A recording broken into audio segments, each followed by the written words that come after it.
Le royaume du divin fiat chez les créatures. Le livre du ciel. Tome 27. De telle sorte que l'âme doit pouvoir dire « Vous me donnez tout et je vous donne tout. Dans votre divine volonté, je peux tout vous donner de vous-même. » C'est pourquoi celle qui vit dans notre fiat est inséparable de nous. Nous sentons sa petitesse couler dans notre puissance. Elle s'en remplit tant qu'elle peut. Elle l'honore parce qu'elle le rend possible à notre puissance de se communiquer à la créature. Nous sentons cette âme couler dans notre beauté et elle s'emplit de notre beauté, dans notre amour, et elle s'emplit de notre amour, dans notre sainteté, et elle en demeure remplie. Mais en demeurant remplie, elle nous honore parce qu'elle nous place dans la condition de l'embellir de nos divines beautés, de la remplir de notre amour, de lui imprimer notre sainteté, de manière à mettre en évidence toutes nos divines qualités. Bref, elle nous permet d'agir et de nous imprimer en elle.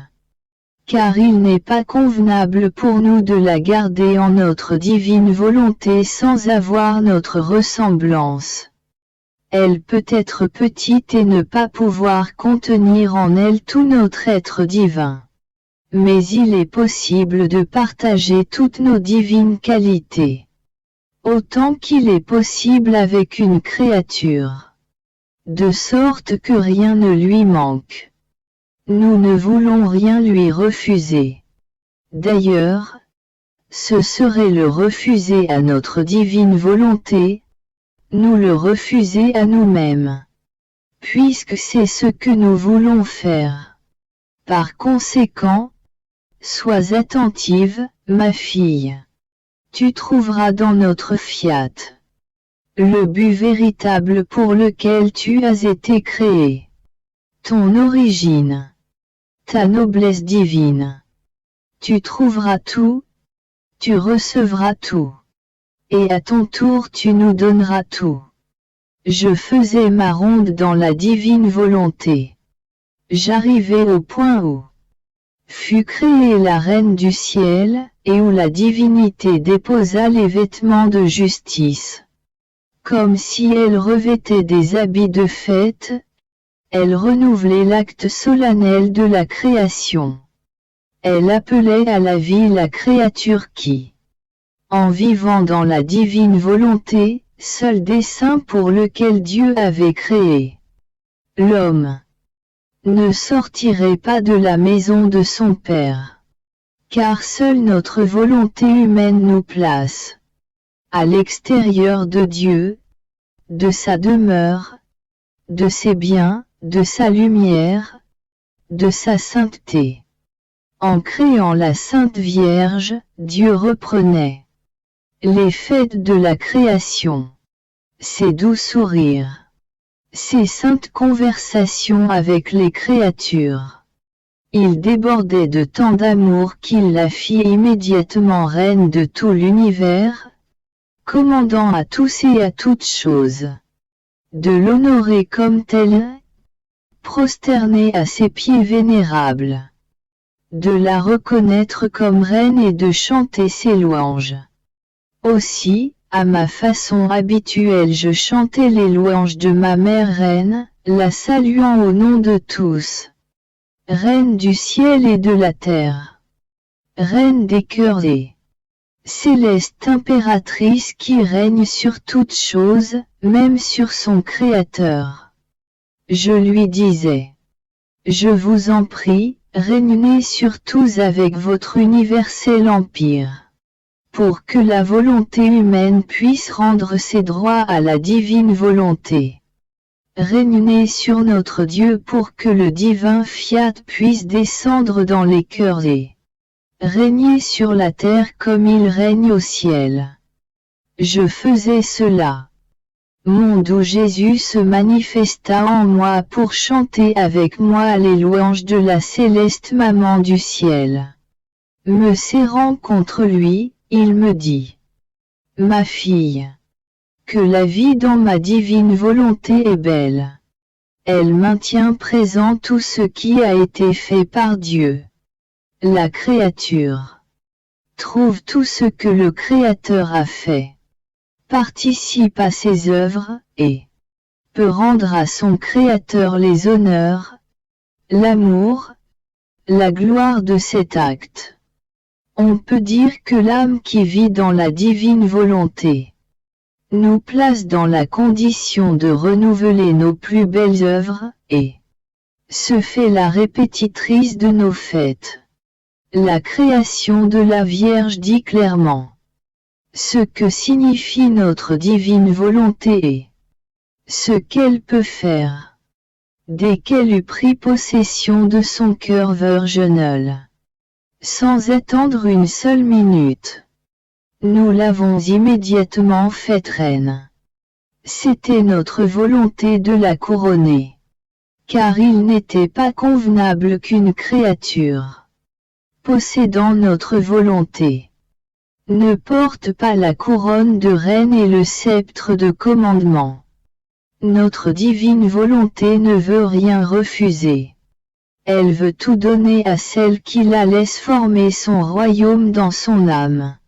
Et tu dois savoir que, tout comme tu trouves présente dans le divin fiat la création de la Dame souveraine et que tu chantes ses louanges comme reine, elle t'a toi aussi trouvée présente dans le divin fiat et a entendu ton chant. La maman ne veut pas être surpassée par la fille, elle a depuis ce moment chanté tes louanges. Pour honorer cette divine volonté qui devait te posséder, et pour te rendre ton chant. Combien de fois elle demande aux cieux, au soleil, aux anges et à toutes choses de chanter les louanges de sa petite fille qui veut vivre dans ce fiat qui forma sa gloire, sa grandeur, sa beauté et son bonheur. Je continuai ensuite mon abandon dans le divin fiat. Mon doux Jésus ajouta: Ma fille, lorsque ma divine volonté règne dans l'âme, elle agit et dirige tout ce qu'elle fait. Il n'y a pas une chose que l'âme fasse sans que ma divine volonté ne place son premier acte, pour appeler son acte divin sur l'acte de la créature. Ainsi, lorsqu'elle pense, elle forme sa première pensée et elle appelle toute la sainteté, toute la beauté, tout l'ordre de la divine intelligence. La créature est incapable de recevoir notre intelligence, et n'a pas non plus l'espace suffisant pour cela. Ainsi, chaque fois que mon fiat accomplit son premier acte dans l'intelligence de la créature, avec sa puissance, il étend sa capacité, afin de pouvoir enclore une nouvelle intelligence divine dans l'esprit de la créature. On peut dire par conséquent que là où elle règne, ma volonté est la première à respirer, la première à palpiter, le premier acte de la circulation du sang, afin de former dans la créature sa respiration divine, sa palpitation de lumière, et dans la circulation du sang la transformation totale de sa divine volonté dans l'âme et le corps de la créature. Et en faisant cela, elle lui donne la vertu et la rend capable de respirer avec le souffle divin, de battre avec sa palpitation de lumière, de sentir le tout de sa vie divine, mieux que le sang qui circule dans tout son être. Par conséquent, partout où règne ma volonté, c'est la condition d'actrice qui ne cesse d'être en opération. En se faisant spectatrice, elle fait ses délices de ces scènes divines. qu'elle-même déploie dans la créature, qui prête son être comme une matière entre ses mains pour la laisser déployer les scènes les plus merveilleuses et les plus belles que mon fiat veut réaliser dans l'âme où règne et domine mon divin vouloir. Mon envol dans le divin fiat continue. Je comprends mieux comment le ciel et la terre en sont remplis. Il n'est pas une chose créée qui ne soit porteuse d'une volonté si sainte. Mon esprit errait dans le fiat. Mon doux Jésus, se manifestant en moi, me dit: Ma fille, toutes les choses créées, par ma divine volonté dans laquelle elles vivent, ressentent quand mon divin vouloir veut manifester une vérité qui lui appartient, une connaissance sur lui-même, ou accomplir une de ses œuvres. La volonté qui domine toute la création est une. Ainsi les œuvres sont en elles-mêmes la vertu communicative, créatrice et préservatrice qui veut agir et se faire connaître. Par conséquent, elles sentent qu'une autre surveut se joindre à elles et elles célèbrent la nouvelle venue. Chaque parole manifestée au sujet de mon divin vouloir fut un fiat prononcé par nous et venu au monde, tel un enfant du sein de notre volonté. Ce fiat est le même que celui de la création, lequel, formant son écho, fait ressentir sa force vitale là où réside notre volonté. Ce qui arrive, lorsque notre divin fiat veut agir, se prononcer, se faire connaître et manifester d'autres vérités, est comparable à ce qui se passe lorsque les membres d'une famille voient que leur mère est sur le point de donner naissance à d'autres petits-enfants. Toute la famille est en fait parce qu'elle s'agrandit. Chaque fois que s'ajoute un autre petit frère ou une autre petite sœur, tous se réjouissent et célèbrent la venue des nouveaux arrivants parmi eux. La création est ainsi. Elle est sortie du sein de ma divine volonté. Toutes mes œuvres forment une famille. Elles sont unies entre elles et il leur semble que l'une ne peut vivre sans l'autre. Ma volonté les unit au point de les rendre inséparables. Parce qu'elles sentent que la volonté qui les domine est une. Entendant parler si longuement de mon fiat, des nombreuses connaissances qu'il continue de te manifester. Elles ont le sentiment que le nombre de la génération divine de mon fiat s'accroît et la famille de la création se voit grandir.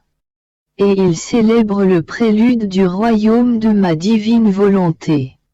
Par conséquent, lorsque je te parle de mon fiat et lorsqu'il se prononce en se manifestant, les cieux s'abaissent avec révérence pour recevoir la nouvelle naissance de l'enfant parmi eux, lui rendre honneur et célébrer sa venue. Ma fille, lorsque ma divine volonté veut se prononcer, elle s'étend partout et elle fait sentir sa force créatrice et son écho en toutes les choses où elle règne. Après quoi je continuai à prier pour que le bienheureux Jésus hâte la venue du règne tant attendu de la divine volonté sur la terre. Mon bien-aimé Jésus qui attend lui-même avec tant d'impatience le triomphe de la divine volonté, semblait touché par cette prière. Il me dit: Ma fille, les prières faites dans le divin vouloir pour obtenir la venue de son royaume sur la terre exercent un grand empire sur Dieu. Dieu lui-même ne peut ni les mettre de côté ni refuser de les accorder. En fait, Lorsque la créature prie dans mon divin fiat, nous ressentons la force de notre volonté qui prie avec sa propre puissance. Elle s'étend partout avec son immensité. Embrassant la force universelle, la prière se répand partout. De telle sorte que nous nous sentons encerclés de tous côtés. C'est notre propre volonté qui prie en nous. Cette prière se transforme en commandement et nous dit « Je le veux ». Et comme elle règne avec son doux empire sur notre être divin, nous disons « Nous le voulons ». C'est pourquoi les prières faites dans notre divin fiat peuvent être appelées décision, commandement, qui porte le contrat signé de ce qui est voulu.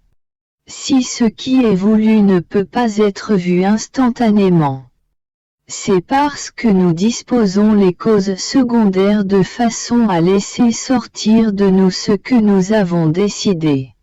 Par conséquent, il n'est pas question de mettre en doute que, tôt ou tard, on verra descendre du ciel ce qui, par décision, lui a été accordé. Par conséquent, si tu aimes voir mon royaume sur la terre, continue les prières dans notre fiat. Des prières qui meuvent le ciel et la terre, et Dieu lui-même. Je prierai avec toi pour obtenir cette intention. D'autant plus que la raison ultime de la création est précisément que règne notre divine volonté sur la terre comme au ciel. Je pensais à la façon dont le règne de la divine volonté pouvait venir sur la terre et de quelle manière pourrait se dérouler sa venue. Qui aura la chance de recevoir en premier un si grand bien? Et mon Jésus, se faisant voir, me serra contre lui en me donnant 3 baisers, et il me dit « Ma fille, la venue du règne de la divine volonté se fera tout comme celle de la rédemption. On peut dire que rédemption fait sa ronde à travers le monde, une ronde qu'elle n'a pas encore terminée parce que tous les peuples ne connaissent pas encore ma venue sur terre, et sont par conséquent privés de ses biens. La rédemption continue. De préparer les peuples et de les disposer pour le règne de ma divine volonté. Ainsi, tout comme la rédemption a eu son commencement, non dans le monde tout entier, mais au centre de la Judée parce que dans cette nation se trouvait le petit noyau de ceux qui attendaient ma venue. Celle que j'avais choisie comme mère, et Saint Joseph qui devait être mon père nourricier. C'est dans cette nation que je m'étais manifesté aux prophètes, en leur annonçant que j'allais venir sur la terre. Il était juste que, là où cela était connu, ils soient les premiers à m'avoir parmi eux. Bien qu'il ait fait preuve d'ingratitude et que beaucoup n'ont pas voulu me connaître.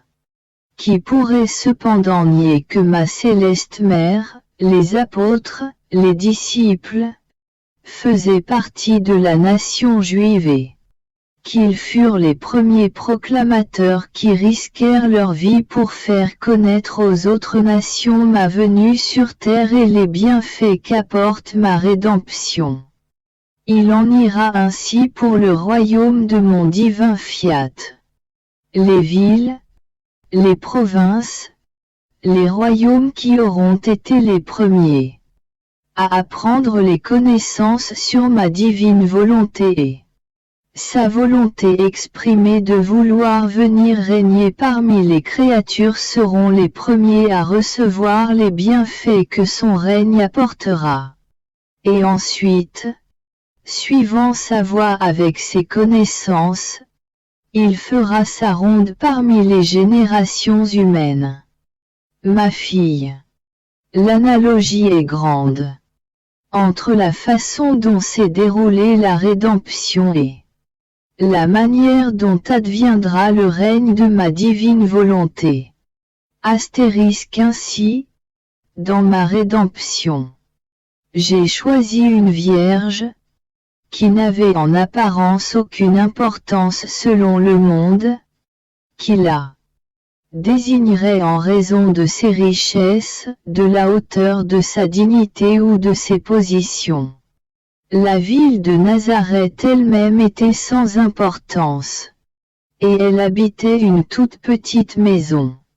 Je l'ai choisie à Nazareth. Je voulais que cette ville appartienne à la capitale, Jérusalem, où se trouvait le corps des pontifes et des prêtres qui me représentaient alors et annonçaient mes lois. Pour le règne de ma divine volonté, j'ai choisi une autre vierge, qui en apparence n'a aucune importance pour ce qui est de ses richesses ou de la hauteur de sa dignité. La ville elle-même de Corato n'est pas importante, mais elle appartient à Rome où réside mon représentant sur la terre, le pontife romain de qui viennent mes lois divines. Tout comme il se fait un devoir de faire connaître ma rédemption à tous les peuples, il se fera aussi un devoir de faire connaître le règne de ma divine volonté. On peut dire qu'ils procéderont de la même manière pour le royaume à venir de mon fiat suprême. Après quoi je continuai ma ronde dans le divin vouloir.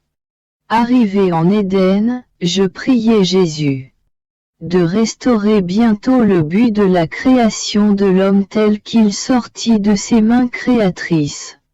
Mon bien-aimé Jésus me fit sentir, en se manifestant en moi, son divin cœur bondissant de joie. Toute tendresse, il me dit: Ma fille, chaque fois que l'Éden est mentionné, mon cœur tressaille de joie et de tristesse en se rappelant comment et de quelle manière l'homme a été créé. Le bonheur de sa condition, sa ravissante beauté, sa souveraineté, nos joies innocentées, les siennes qui faisaient notre délice. Que notre enfant était beau, une naissance digne de nos mains créatrices. Ce souvenir est si doux et si agréable à mon cœur que je ne peux m'empêcher de bondir de joie et d'amour. Notre divine volonté était sa protection contre tous ces maux. Elle préservait la manière dont il était sorti de nos mains créatrices et elle le mettant en compétition avec son Créateur. Elle le plaçait dans la condition de pouvoir donner son amour et ses joies innocentes à celui qui l'avait créé. En le voyant si changé, déchu de son bonheur et dans les maux de sa volonté humaine. En le voyant malheureux, mon tressaillement de joie est suivi immédiatement par un sentiment de douleur intense. Et si tu savais combien j'aime te voir revenir dans cet Éden, pour placer devant moi ce qui fut fait beau, saint et grandiose dans la création de l'homme. Tu me donnes la satisfaction, le plaisir de bondir à nouveau de joie et de placer un lénitif sur mon tressaillement de douleur. Ce douleur est telle que, si elle n'était pas suivie par l'espérance certaine que mon enfant, en vertu de mon fiat, doit me revenir heureux en me donnant ses joies innocentes, comme cela a été établi par nous en le créant, mon tressaillement de tristesse n'aurait pas de répit, et mes cris de douleur seraient propres à faire pleurer le ciel lui-même. Par conséquent, en entendant ton refrain continuel, je veux le règne de votre divine volonté. Mon cœur divin sans s'arrêter ses tressaillements de douleur. Bondissant de joie, je dis: la petite fille de ma divine volonté veut et demande mon royaume. Mais pourquoi le veut-elle? Parce qu'elle le connaît, elle l'aime et elle le possède. Par conséquent, elle prie pour que les autres créatures puissent le posséder. En fait, étant donné que ma divine volonté est à l'origine de la vie de l'homme, elle seule lui donne la capacité de pouvoir tout recevoir de son Créateur, et de pouvoir lui redonner tout ce qu'il veut, et tout ce que veut son Créateur. Mon fiat a la vertu de changer les conditions de l'homme, son bonheur. Avec mon fiat, toutes choses lui sourient, toutes l'aiment. Toutes veulent le servir et se considèrent fortunées de servir en l'homme ma divine volonté, c'est-à-dire dans la créature où règne ma divine volonté. Je poursuis mon abandon dans le divin vouloir. Mon pauvre esprit semble toujours envahi par tout ce qui concerne une volonté si sainte. J'ai même l'impression que mes pensées plongent dans son océan de lumière pour en sortir comme autant de messagères amenant avec elles plein de merveilleuses nouvelles. Une pensée veut dire une chose, et une autre pensée autre chose sur ce fiat qu'elle glorifie. En apprenant et en recevant sa vie, je suis ravi de les écouter. Souvent il m'est impossible de dire avec des mots les merveilleuses nouvelles que m'apportent mes pensées sur la mer de lumière de la divine volonté. Je ressens le besoin d'être guidé par Jésus, d'être nourri de ses paroles, sinon je serais incapable de dire quoi que ce soit. Aussi, pendant que j'étais dans la mer du divin fiat, mon doux Jésus, se faisant voir en train de m'aider à mettre des paroles sur ce que pensait mon esprit, me dit: Ma fille, les effets de la vie dans ma divine volonté sont admirables. Mon fiat maintient la créature continuellement tournée vers le ciel et la fait grandir non par la terre, mais par le ciel. Ma volonté est une avec la volonté qui opère dans la créature. Ainsi cette volonté met la créature en ordre avec son Créateur, elle continue à lui manifester qui est celui qui l'a créé, combien il l'aime, et de quelle façon il veut être aimé. Exposant la créature au reflet divin, son Créateur se réjouit. Il peint et fait grandir son image en celle qui possède et partage la même volonté que celui qui l'a créée. Mon fiat la maintient en permanence tournée vers le ciel. Elle n'a pas le temps de regarder la terre, étant absorbée par l'être suprême. Même si elle les regardait, toutes les choses de la terre se transformeraient en ciel. Car partout où elle règne, ma volonté a la vertu de changer la nature des choses. Ainsi, tout devient ciel pour la créature qui vit dans ma divine volonté. Elle grandit pour le ciel parce que le ciel de ma divine volonté règne dans son âme. Par contre, la créature qui vit de volonté humaine est toujours tournée vers elle-même. En se regardant elle-même, la volonté humaine découvre sans cesse ce qui est humain et elle se place dans le reflet de ce qui existe dans le monde inférieur. De telle sorte que l'on peut dire qu'elle vit de terre et qu'elle est le grandi sans la ressemblance de celui qui l'a créé. La différence est-elle entre l'une et l'autre que si les créatures pouvaient la voir, elles aimeraient et souhaiteraient toutes ardemment vivre en mon fiat. Elles abhorreraient la vie de la volonté humaine et elles considéreraient comme le plus grand des malheurs ce qui leur fait perdre le but et l'origine de ce pourquoi elles ont été créées. Il en serait comme d'un roi qui dépose sa couronne, ses habits royaux, descend de son trône pour se revêtir de haillons, se nourrir de vils aliments et vivre dans une étable en compagnie des bêtes qui sont ses passions. Le sort de ce roi ne serait-il pas pitoyable? Telle est la créature qui se laisse dominer par sa volonté humaine.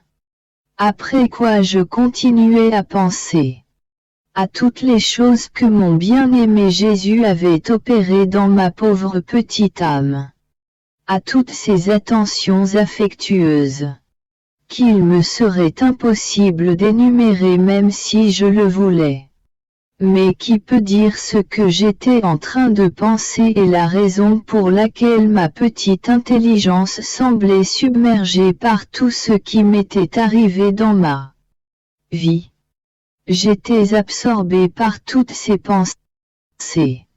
Alors mon plus grand et unique bien, Jésus, me serrant contre lui, me dit avec une inexprimable tendresse: Ma fille, mon mode d'agir dans ton âme symbolise la création tout entière. La création fut une grande œuvre.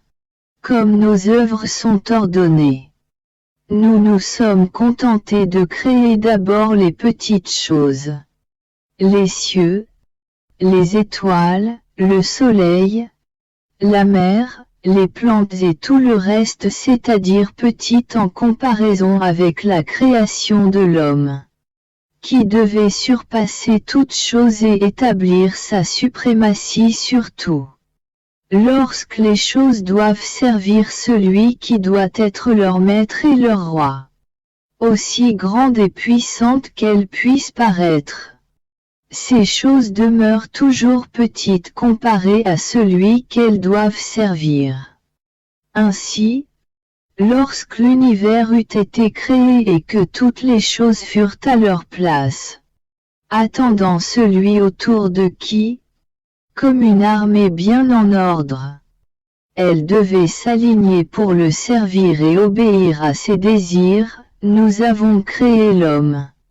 Toutes les choses créées, et son Créateur lui-même, se penchèrent sur lui pour lui chanter notre amour éternel et lui dire: Nous avons toute la marque de notre Créateur et nous la portons sur toi, qui est à son image.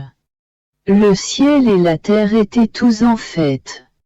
Notre divinité célébra elle-même avec tant d'amour la création de l'homme, qu'à son simple souvenir, notre amour bouillonne si fort qu'il déborde et forme des mers immenses autour de nous.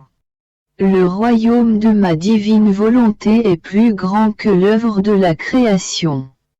On peut dire que c'est un appel à l'être divin pour opérer plus que la création elle-même. Ainsi, tout ce que j'ai fait dans ton âme symbolise la création.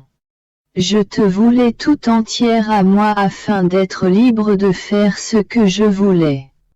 Je voulais faire le vide dans ton âme de toutes choses pour pouvoir y déposer mon ciel et mes nombreux discours sur les vertus, pratiqués par toi de la façon dont je le voulais, étaient des étoiles que j'utilisais pour orner le ciel que j'avais étendu en toi. Par conséquent, je voulais tout refaire en toi et être compensé pour tout ce que la famille humaine avait fait de mal et d'indigne. Pour rappeler le soleil de mon divin fiat, il était nécessaire de préparer comme il convient celle qui devait recevoir, en premier, la vie de ma divine volonté.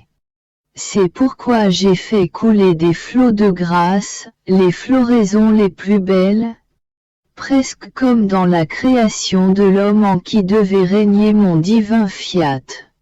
C'est la même chose en toi. Tout ce que j'y ai fait était placé en attente, comme une armée divine, pour former le cortège du soleil de ma volonté éternelle.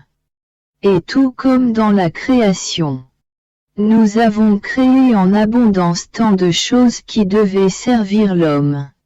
Parce que cet homme devait laisser ma divine volonté régner en lui. Pour toi aussi. Tout a été fait pour que ma volonté puisse trouver sa place d'honneur et de gloire. C'est pourquoi il était nécessaire de te préparer avec tant de grâce et d'enseignement. Toute chose petite comparée au grand soleil de mon divin vouloir qui, par ses manifestations, en se faisant connaître, formait sa vie afin de régner et de former son premier royaume dans la créature. Par conséquent, ne sois pas surprise.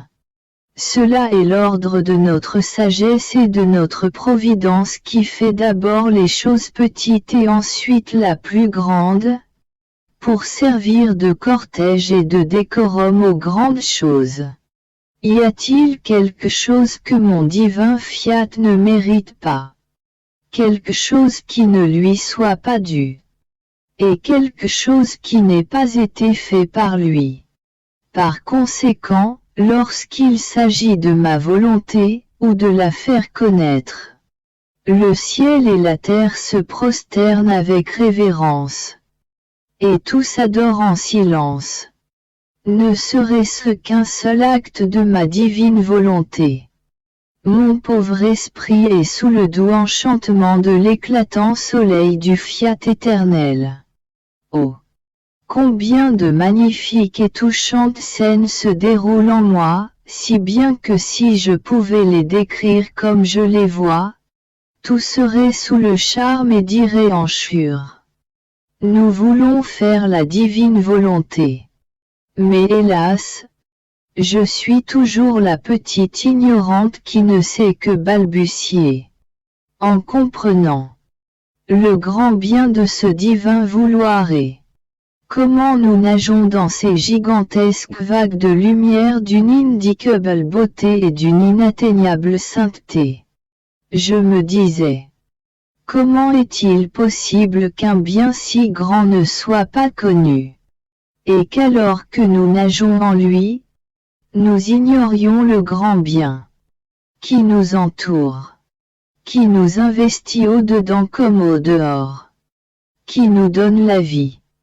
Uniquement parce que nous ne le connaissons pas, nous ne bénéficions pas des admirables effets de tous les grands bienfaits que contient une volonté si sainte. Ô de grâce, révèle-toi, fiat omnipotent, et la face de la terre sera changée. Et aussi, pourquoi notre Seigneur bienheureux n'a-t-il pas voulu manifester, au commencement de la création, les nombreuses et admirables choses que sa très sainte volonté veut faire et donner aux créatures. Et tandis que mon esprit errait, comme ravi dans le doux enchantement du divin vouloir, mon amour, ma vie, Jésus, le céleste Maître, qui charme par son aimable discours sur sa propre volonté, me dit en se faisant voir. Ma petite fille de ma volonté. Ni l'âme, ni le corps de la créature ne peuvent vivre sans ma divine volonté. Puisqu'elle est son acte primordial de vie.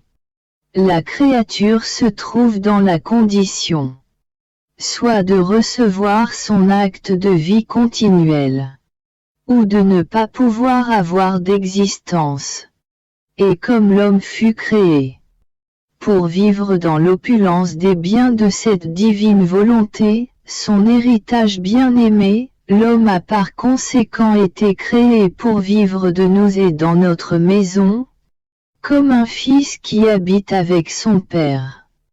Sinon, comment pourrait-il être notre plaisir, notre joie et notre bonheur s'il ne devait pas vivre près de nous, avec nous et dans notre divine volonté? Un fils qui est au loin ne peut pas faire la joie de son père, son sourire, son plaisir. Au contraire, la simple distance brise l'amour et apporte l'amertume de ne pas pouvoir jouir du bien-aimé. Tu vois donc que l'homme a été créé pour vivre dans notre intimité, dans notre maison, dans notre divine volonté afin que nous puissions assurer nos joies et notre bonheur éternel ainsi que le sien. Mais l'homme, notre fils, bien qu'il fût heureux dans la maison de son père, se rebella et quitta la maison paternelle, et, en faisant sa volonté, il perdit le sourire de son père, ses joies très pures. Comme il pouvait vivre sans le concours de notre divine volonté. Nous avons agi en père et lui avons donné sa part légale de notre divine volonté. Non plus comme vie, qui le portait dans le giron du Père pour le rendre heureux et saint, mais pour le garder en vie sans le rendre heureux comme avant. Et lui donner les choses de première nécessité selon son comportement. Sans ma divine volonté, il ne peut y avoir de vie. Et si mon divin fiat est si peu connu, c'est parce que les créatures n'en connaissent que la part légale. Souvent cette part légale n'est même pas reconnue complètement, parce que celui qui vit de cette part légale n'habite pas dans la maison du Père.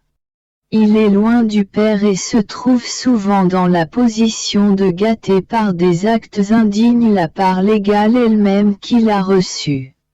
Par conséquent, ne sois pas surprise qu'on sache peu de choses sur ma divine volonté. Si on ne vit pas en elle. Si on n'est pas dans l'acte continuel de recevoir sa vie, qui rend heureux, qui sanctifie, et qui, parce qu'on se trouve près d'elle, dévoile ses secrets, fait connaître qui elle est, ce qu'elle peut donner à la créaturée, combien elle désire la prendre dans son giron pour former en elle sa vie divine. D'autant plus qu'en faisant sa volonté, l'homme s'est placé lui-même dans la condition de serviteur. Un serviteur n'a pas droit à l'héritage de son maître, mais seulement à une misérable compensation qui lui fait vivre une vie pleine d'épreuves. Par conséquent, ma fille, on peut dire qu'avec toi j'ai ouvert les portes pour te laisser entrer et vivre dans notre maison, dans notre divine volonté non plus de ta part légale, mais en tant que notre heureuse héritière. Après quoi il ajouta, ma fille. De plus, étant donné que dans ce peu, qui a été dit sur ma divine volonté dans toute l'histoire du monde, n'ayant connu que la part légale, ils ont écrit sur elle ce qu'il avait connu de mon fiat après le péché. Quelle relation il a avec les créatures, même si elles l'offensent et ne vivent pas dans notre maison. Mais sur les relations qui ont existé entre mon fiat et l'Adam innocent avant le péché. Ils n'ont rien écrit. Comment pouvait-il écrire si personne n'a vécu dans ma divine volonté comme dans sa propre maison? Comment pouvait-il connaître ses secrets et le grand prodige que la vie opérante d'une divine volonté peut accomplir dans la créature? Par conséquent, ils pouvaient et ils peuvent dire de mon divin fiat qu'il dispose tout, qu'il commandait, qu'il concourt. Mais quant à dire comment ma divine volonté opère en elle-même, dans sa maison, la puissance de son immensité qui peut tout faire en un instant, enveloppe toute chose, dans la créature comme en elle-même. C'est là une science que la créature ne connaissait pas jusqu'à maintenant. Cela ne pouvait être écrit que par une manifestation de mon divin fiat, et à celle qu'il appelait à vivre dans notre maison comme notre fille, tout près de nous, dans ma volonté et non pas au loin. De telle sorte qu'en pouvant nous amuser avec elle, nous lui ferions prendre connaissance de nos secrets les plus intimes. Et si nous avions voulu lui manifester ce qui concerne notre volonté en relation avec la créature, alors qu'elle ne vivait pas en elle, elle ne nous aurait pas compris. Cela aurait été pour elle comme un dialecte étranger et incompréhensible. Le divin vouloir continue à occuper ma petite intelligence. En m'immergeant en lui, je sens sa force vivifiante qui m'enveloppe au-dedans comme au-dehors. Mon Jésus, qui semble se cacher derrière les vagues immenses de lumière de son divin vouloir, se déplace souvent dans ces vagues de lumière. Se faisant voir, avec une indicable tendresse, il me dit: Ma fille, ma divine volonté est une pulsation sans cœur. C'est la créature qui est le cœur, et ma volonté la pulsation. Vois l'inséparable union qui existe entre mon fiat et la créature. Le cœur n'est rien, il n'a aucune valeur sans la pulsation. Avec la pulsation, la vie de la créature est constituée. Mais la pulsation ne peut pas battre sans le cœur. Telle est ma divine volonté. Si elle n'a pas le rien du cœur de la créature, elle n'a pas de lieu où former sa pulsation de vie pour établir et former sa vie divine.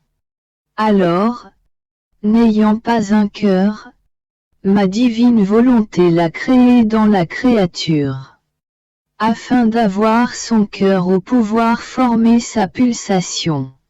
De plus, ma divine volonté est un souffle sans corps. La créature est le corps, ma volonté est le souffle. Le corps sans le souffle est mort.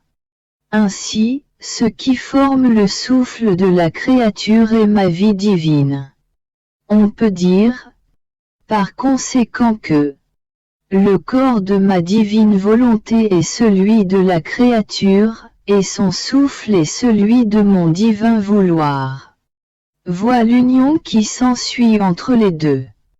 Une union qui ne peut être séparée car si le souffle cesse, la vie s'arrête.